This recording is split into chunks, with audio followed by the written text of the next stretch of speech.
Yes so hello hello hello everyone. आज हम एक नया टॉपिक स्टार्ट करेंगे जो कि है ऑपरेटर। ठीक है, सो स्टार्ट करते हैं। ऑपरेटर समझते हैं कि ऑपरेटर्स होते क्या हैं। सो बेसिकली हम यहाँ पे नहीं देखेंगे कि यहाँ क्या लिखा है। ठीक है, मैं थोड़ी नॉर्मल वर्ड्स के साथ एक्सप्लेन करूंगा। सो ऑपरेटर्स बेसिकली क्या है? ऑपरेटर्स सिंबल होते हैं। ठीक है, अब कौन से सिंबल्स होते हैं जो कि हमें बताते हैं कि ऑपरेंड के बीच में क्या काम हो रहा है। ठीक है, जैसे कि अगर हम मैथ्स के बेसिस पे लें, जैसे मैं लिखूँ अगर 9 + 3, सो इसके बीच में जो ये सिंबल है प्लस, इसे बोलते हैं ऑपरेटर। और ऑपरेटर के दोनों साइड जो नंबर हैं जिन पे ऑपरेशन हो रहा है, ठीक है, उन्हें बोलते हैं ऑपरेंड्स। ठीक है, सो इससे हमें पता लग गया कि ग्रीन में जो है वो है ऑपरेंड्स, और जो येलो में है वो है operator. So operator is a symbol that is used to describe the operation performed between the operands. ठीक है, सो अब बहुत टाइप के ऑपरेटर्स होते हैं। ठीक है, जैसे पाइथन के बेसिस पे बोले तो हम काफी टाइप के ऑपरेटर्स के बारे में पढ़ेंगे कि वो क्या होते हैं और किस लिए काम आते हैं। तो सबसे पहला ऑपरेटर है अरिथमेटिक। तो जैसा कि आप अरिथमेटिक ऑपरेटर के नाम में पढ़ेंगे अरिथमेटिक, सो अरिथमेटिक आपने पहले वर्ड सुना होगा। सो बेसिकली ये ऑपरेटर क्या करते हैं? ये हमें बेसिक अरिथमेटिक ऑपरेशंस को काम करने के लिए, मतलब बेसिक अरिथमेटिक ऑपरेशंस को करने के लिए हेल्प करते हैं। पहला ऑपरेशन है हमारा प्लस, ये हमारा एडिशन के ऑपरेशन के लिए काम आता है। अब बेसिकली क्या करता है? दो न्यूमेरिक वैल्यूज को ऐड कर देता है जो कि ऑपरेटर के दोनों साइड हो। ठीक है, जैसे अब यहाँ पे एग्जांपल दिया है कि हमने एक वेरिएबल बना लिया num1 जिसको वैल्यू दी 5, फिर दूसरा वेरिएबल बना लिया num2 जिसको वैल्यू दी 6। ठीक है, अब जैसे हम num1 प्लस num2 करेंगे, है ना, plus is the arithmetic operator यार, हम जैसे ही दोनों को ऐड करेंगे तो हम आउटपुट में देख सकते हैं 11। बट अगर हम इसको थोड़ा चेंज कर दें कि हमने दो वेरिएबल बना लिए एस और STR2, इसको हमने ये वैल्यूज दे दी हेलो इंडिया, और जैसे ही हम STR और STR2 को ऐड करेंगे, ठीक है, जैसे ही हम इन दोनों को ऐड करेंगे, सो हम बाद में आउटपुट में दे सकते हैं हेलो इंडिया। सो डिपेंडिंग कि तुम किस टाइप का डेटा यूज कर रहे हो, जैसे कि पहले इस वाले में हम नंबर्स का यूज कर रहे थे तो नॉर्मली ऐड कर दे रहा था, और इस वाले में हम स्ट्रिंग का यूज कर रहे थे। ठीक है, सो इसलिए ये साइड बाय साइड प्रिंट हो गए या अटैच हो गए, है ना। सो डिपेंडिंग तुम किस टाइप का डेटा डेटा यूज कर रहे हो, ये ऑपरेशन उस टाइप से ही परफॉर्म होंगे। सो सेकंड हमारा आता है सब्ट्रैक्शन। अब सिमिलर टू एडिशन, सब्ट्रैक्शन में हमें पता है कि क्या होता है। ठीक है, सो दो वेरिएबल्स बनाए, उनको सब्ट्रैक्ट कर दिया तो हमें आउटपुट में उनका डिफरेंस मिल गया। अब मल्टीप्लिकेशन भी सिमिलर है। अब मल्टीप्लिकेशन भी दो तरीके से समझ सकते हैं। ठीक है, अगर हम नंबर्स को यूज करें तो हम नॉर्मली जैसे मैथ्स में मल्टीप्लाई करते हैं वो नॉर्मली मल्टीप्लाई होगा, जैसे कि यहाँ देख सकते हैं 5 × 6 30। ठीक है, बट अगर हम ऐसे स्ट्रिंग यूज करें, ठीक है, स्ट्रिंग किस वेरिएबल में स्टोर है? STR1, और STR1 वेरिएबल को अगर हम 2 से मल्टीप्लाई करते हैं तो सेम स्ट्रिंग को ये दो बार दिखा देगा। Again depending on the data type, depend हो मतलब ये चीज पता लगेगी हमें किस टाइप का ऑपरेशन वो परफॉर्म करेगा। अब नेक्स्ट आ गया division. Division is similar to the maths, की मैथ में कैसे हम डिवाइड करते थे। ठीक है, अब ये तीन ऑपरेटर जो है नए हैं, ठीक है, इनको थोड़ा समझते हैं। सबसे पहला आता है परसेंटेज सिंबल जिसको बोलते हैं मॉड्यूलस। सो मॉड्यूलस क्या होता है? सिमिलर टू डिवीजन होता है, बस मॉड्यूलस में हमें मिलता है कि जब दो नंबर्स को हम डिवाइड करेंगे तो उसका जो रिमाइंडर होगा उसे प्रिंट करेगा। ठीक है, जैसे हमने नम वन नाम का एक ये बनाया वेरिएबल जिसको हमने वैल्यू दी 13, और दूसरा हमने num2 नाम का वेरिएबल बनाया जिसे वैल्यू दी 5। जैसे ही हम इन दोनों को डिवाइड सॉरी इन दोनों के बीच में मॉड्यूलस ऑपरेटर डालेंगे, ठीक है, तो हमें आउटपुट में दिखेगा 3। अब 3 क्या है? जैसे ही हम अगर हम देखें कि अगर हम 13 को 5 से डिवाइड करें, ठीक है, तो 5 × 2 = 10 -3, सो हम देखेंगे कि हमें रिमाइंडर 3 मिला। सो मॉड्यूलस ऑपरेटर हमेशा रिमाइंडर को प्रिंट आउट करता है। ठीक है, अब नेक्स्ट आते हैं हम फ्लोर डिवीजन। जब सिंगल स्लैश मतलब नॉर्मल डिवीजन और डबल स्लैश मतलब फ्लोर। ठीक है, इसको हम सिर्फ ऐसे समझते हैं कि अगर समझ लो लेट्स सपोज जैसे दो नंबर है हमारे पास 13 और 4, अगर मैं सिंगल स्लैश लगाऊंगा तो 13 ÷ 4 सिंगल नहीं है, ऐसे नहीं लिखेंगे, ऐसे लिखेंगे। अगर मैं इन दोनों के बीच में सिंगल स्लैश लगाऊंगा तो नॉर्मली डिवाइड कर देगा, ये हो जाएगा तुम्हारा 3.25, है ना। बट अगर मैं इसके बीच में डबल स्लैश लगाऊंगा, सो डबल स्लैश क्या करेगा? जो सिंगल डिवीजन में ये जो डेसिमल पार्ट है इसको एक्सक्लूड कर देगा, इसको लिखेगा ही नहीं। सो हमें नॉर्मली 3 मिलेगा डबल स्लैश के साथ। इतना डिफरेंस है बस सिंगल और डबल स्लैश में। डबल स्लैश हमेशा सिर्फ जो होल नंबर होता है क्वेश्चन का उसे रिटर्न करता है, डेसिमल पार्ट भूल जाता है। ठीक है, नेक्स्ट आ गया एक्सपोनेंशिएशन। जैसे कि आपने पावर्स पढ़े होंगे, तो एक्सपोनेंशियल बेसिकली वही करता है कि जैसे यहाँ पे num one exponential num two है, तो इसका मतलब है नम वन की power num two. Num one को हमने वैल्यू दिया 3 और नम टू को वैल्यू दिया हमने 4, तो 3 to the power 4 that is 81। So ये बेसिकली हमारे 7 एग्जांपल्स हैं अरिथमेटिक ऑपरेटर्स के। Okay, so let's move on to the next operator that is relational operator. अब रिलेशन ऑपरेटर आप बेसिकली दो वर्ड, पहला वर्ड देखेंगे तो रिलेशनल, ये रिलेशन के बीच में, इन दोनों दो वेरिएबल्स के बीच में रिलेशन दिखाता है। ठीक है, इसके कुछ एग्जांपल्स यहाँ दिए हैं, इनको डिस्कस करते हैं। सबसे पहला आता है कि single double equal to. So double equal to हमारा चेक करता है कि इक्वल है या नहीं। अगर हम जैसे ये लिखें नम वन और नम टू इक्वल हैं, सो फॉल्स या ट्रू आएगा कि वो इक्वल हैं तो ट्रू, अगर नहीं है तो फॉल्स। ठीक है, या फिर ऐसे आ गया स्ट्रिंग वन और स्ट्रिंग टू, अगर ये दोनों इक्वल नहीं है तो तो हमारा फॉल्स आ रहा है। नेक्स्ट आ गया एक्सक्लेमेशन इक्वल। ये सिंबल हमारा दिखाता है नॉट इक्वल। सो अगर हम ऐसा लिखते हैं कि num one exclamation equal num two, तो इसका मतलब हम क्या बोल रहे हैं कि नम वन जो वेरिएबल है that is not equal to the num two variable. Okay, उसके हिसाब से ट्रू आएगा। इसमें अब थोड़ा सा समझते हैं कि अगर डबल इक्वल टू आता है, इस लाइन का मतलब है क्या नम वन और नम टू इक्वल हैं। अगर हाँ वो इक्वल हैं, तो आउटपुट में हमें दिखेगा ट्रू। बट अगर वो इक्वल नहीं है तो हमें दिखेगा फॉल्स। ठीक है, अब नेक्स्ट आ गया एक्सक्लेमेशन इक्वल।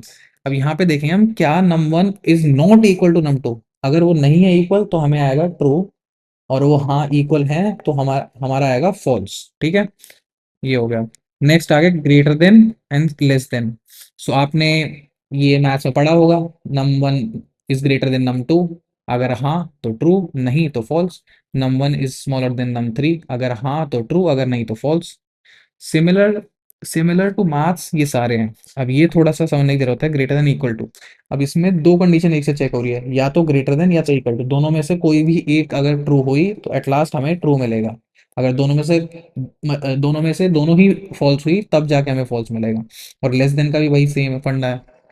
सो बेसिकली ये ज़्यादा टफ नहीं है, बस प्रैक्टिस की और समझने की बात है कि आप किस टाइप से सोच रहे हैं। ठीक है, नेक्स्ट आ गया असाइनमेंट ऑपरेटर्स। अब असाइनमेंट ऑपरेटर्स क्या करते हैं, जैसा कि इसके आगे दिया असाइनमेंट, तो ये ऑपरेटर जो है असाइन करते हैं या फिर चेंज करते हैं वैल्यू की ऑफ द वेरिएबल।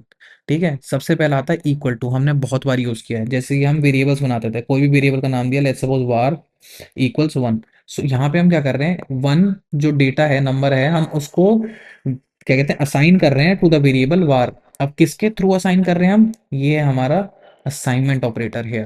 ठीक है, सो single equal two is the assignment operator, इसके इसके थ्रू हम असाइन करते हैं वैल्यू। जैसे यहाँ पे नम वन को हमने टू वैल्यू असाइन करी, नम टू को हमने value of num one assign करी, फिर नम टू को प्रिंट किया, या फिर कंट्री को हमने इंडिया असाइन किया। ठीक है, ऐसे है। अब यहाँ पे आ गया प्लस इक्वल्स, यहाँ पे हम दो अलग अलग ऑपरेटर्स को एक साथ कंबाइन कर रहे हैं, प्लस भी कर रहे हैं और इक्वल भी कर रहे हैं। प्लस का मतलब हम अरिथमेटिक ऑपरेशन कर रहे हैं, और इक्वल का मतलब हम असाइन भी कर रहे हैं। ठीक है, सो अगर हम यहाँ लिख दें x plus equal x plus equal shit x plus equals two, अगर हम ऐसे लिखें, सो अब इसका बेसिकली मतलब क्या है, इसका मतलब है x is equal to x plus two. और जब मैंने आपको वेरिएबल के बारे में बताया था, every time there is something on the right side of the equal to symbol is treated as the data. यहाँ पे x की जगह x की वैल्यू आएगी जो कि हमने पहले असाइन करी हो। ठीक है, मेरा कहने का मतलब ये है कि अगर समझ लो इस लाइन को लिखने से पहले मैंने इस टाइप का कुछ लिखा होगा। ठीक है, x इक्वल्स टू, ये हमारी लाइन नंबर वन, ये हमारी लाइन नंबर टू। सो यहाँ पे x की जगह यहाँ टू आएगी value, two plus two, so four will be assigned back to the x। ठीक है, मेरे कहने का मतलब ये है बेसिकली। सो ऐसे हम अलग अलग अरिथमेटिक ऑपरेशंस को with the assignment operation include कर सकते हैं। हम उन दोनों को एक साथ कंबाइन कर सकते हैं ताकि एक साथ ऑपरेशन भी परफॉर्म कर सके और हम उसे असाइन भी कर सके उस वेरिएबल के लिए वैल्यू। अब इससे क्या होता है, इससे सिर्फ इतना सा काम होता है कि हम जो बड़े बड़े लॉजिक लिखते हैं, जैसे बड़े बड़े प्रोग्राम्स लिखते हैं, तो उसे हम थोड़ा सा श्रिंक डाउन कर सकते हैं। ठीक है। अब नेक्स्ट आ गया लॉजिकल ऑपरेटर। अब लॉजिकल ऑपरेटर क्या होते हैं? ये बेसिकली ऑपरेटर्स होते हैं जो कि लोअर केस वैल्यू के लिए होते हैं ओनली। बेसिकली इसमें तीन एग्जांपल्स होते हैं, एंड और नॉट। सो बेसिकली मतलब अगर मैं सिंपलर टर्म में समझाऊं, सो लॉजिकल ऑपरेटर का काम होता है बस लॉजिक, अलग अलग लॉजिक को एक साथ कंबाइन करना, ठीक है। अब जैसे यहाँ पे एंड ऑपरेटर है, अब एंड ऑपरेटर में क्या होता है, जैसे यहाँ पे देखते हैं, ठीक है। अगर मैं कहीं भी एंड, लेट सपोज मैं दो ऑपरेशन लेकर आऊँ, 10 greater than 3, ठीक है, और 13 smaller than 18, ठीक है। अब मैं, मेरे पास दो अलग अलग लॉजिक हैं, 10 greater than 3 and 13 smaller than 18। अगर मेरे को इन दोनों को कंबाइन करना हो, सो बीच में मैं इनके लॉजिकल ऑपरेटर को यूज करूंगा, ठीक है। फॉर दिस केस हम एंड यूज कर रहे हैं। अब एंड क्या करता है? एंड बेसिकली तभी ट्रू रिटर्न करता है जब दोनों साइड वैल्यू ट्रू हो, ठीक है। वो तभी रिटर्न करेगा ट्रू जब दोनों साइड वैल्यू ट्रू हो। अगर एक भी साइड वैल्यू फॉल्स हुई तो ओवरऑल फॉल्स मिलता है, जैसा कि हम यहाँ देख सकते हैं, true and true is true, num1 is 10, num2 is -20, num bool of num1 and num2 is true, true and false is false. दोनों में से एक वैल्यू फॉल्स हुई तो ओवरऑल हमें फॉल्स मिल गया, ठीक है। नेक्स्ट आ गया और। अब और एंड की तरह ही काम करता है, बस ओनली डिफरेंस ये होता है कि और में दोनों में से अगर कोई भी एक चीज भी अगर ट्रू है तो ओवरऑल ट्रू देता है, जैसे कि ट्रू और ट्रू इज फॉल्स। बट अगर और के ऑपोजिट साइड एक जगह ट्रू है एक जगह फॉल्स है तब भी हमें ट्रू मिलेगा, ठीक है। यहाँ पे हो गया नॉट। अब नॉट होता है हमें रिवर्स करना उस कंडीशन को, जैसे कि यहाँ पे अगर हम, जो नम वन है उसकी वैल्यू है 10, अब नम वन को हमने बूलियन वैल्यू दे दी तो ट्रू हो गया ये। अब नॉट ऑफ नम वन करेंगे और उसे प्रिंट कर देंगे तो हमें फॉल्स मिलेगा, हमने इसको रिवर्स कर दिया, ठीक है। अब नेक्स्ट आ गया हमारा आइडेंटिटी ऑपरेटर का। अब आइडेंटिटी ऑपरेटर क्या करता है? ये बेसिकली बताता है कि जो वेरिएबल है उसकी वैल्यू की कोई एक सर्टेन टाइप है या नहीं, ठीक है। अब इसके एग्जांपल है इज और इज नॉट, ठीक है। ये बेसिकली देखता है कि उसकी आइडेंटिटी क्या है, ये तभी ट्रू रिटर्न करेगा जब ऑपरेटर के दोनों, जो दोनों साइड है उनकी मेमोरी लोकेशन सेम होगी, ठीक है। मे बी थोड़ा सा टफ हो या आपको थोड़ा कंफ्यूजिंग लगे, so let's learn this in easier way, ठीक है। लेट्स सपोज हमने पहली लाइन लिखी num1 = 5, सो ये एक मेमोरी में जाके एक जगह रिजर्व करेगी जिसमें 5 डेटा स्टोर होएगा, और num1 नाम से एक पॉइंटर सा बना देंगे जो कि इसको पॉइंट आउट करेगा मेमोरी लोकेशन को, ठीक है। अब जैसे ही हम type of num1 is int इसको प्रिंट करेंगे तो ये तभी ट्रू रिटर्न होगा जब टाइप ऑफ num1 होगा इंट, ठीक है। सो हमें दिखा रहा है ट्रू। अब जैसे ही नेक्स्ट लाइन में हम num2 को num1 की वैल्यू दे देंगे, सो यहाँ पे बेसिकली क्या होगा, num2 एक दूसरा वेरिएबल है जो सेम ही जगह को पॉइंट आउट कर रहा है, ठीक है। और जैसे हम आईडी ऑफ num1 और आईडी ऑफ num2 लिखेंगे, सो हमें दोनों का दिखेगा कि दोनों की मेमोरी लोकेशन एक है। अब हम जैसे ही लिखेंगे num1 is num2, सो यहाँ पे ट्रू होगा क्योंकि दोनों सेम लोकेशन, मेमोरी लोकेशन को शेयर कर रहे हैं, ठीक है। इज नॉट में बस उसका उल्टा हो जाता है, ठीक है। अब नेक्स्ट आ गया मेंबरशिप। अब मेंबरशिप किस लिए यूज होता है कि हम चेक करते हैं कि वो मेंबर है या नहीं, जैसे कि इसमें देखे इन, हम यहाँ पे कोई भी एक लिस्ट बनाई हमने ए नाम से, ठीक है, एक वेरिएबल जिसके अंदर डेटा स्टोर हो रहा है ये लिस्ट। अब हम चेक करेंगे टू इन ए, क्या टू एग्जिस्ट कर रहा है इन द लिस्ट ए? अगर हाँ तो ट्रू। अब यहाँ पे हमने वन लिखा, one in A, one exist कर रहा है, बट यहाँ फॉल्स क्यों आया? इसका रीजनिंग है कि हमने इन्वर्टेड कॉमास लगाएंगे इधर। इन्वर्टेड कॉमास का मतलब है ये एक स्ट्रिंग है और यहाँ पे हमने लिस्ट में सिर्फ नंबर्स को स्टोर किया है ना, इसलिए फॉल्स आया। और नॉट इन उसका रिवर्स।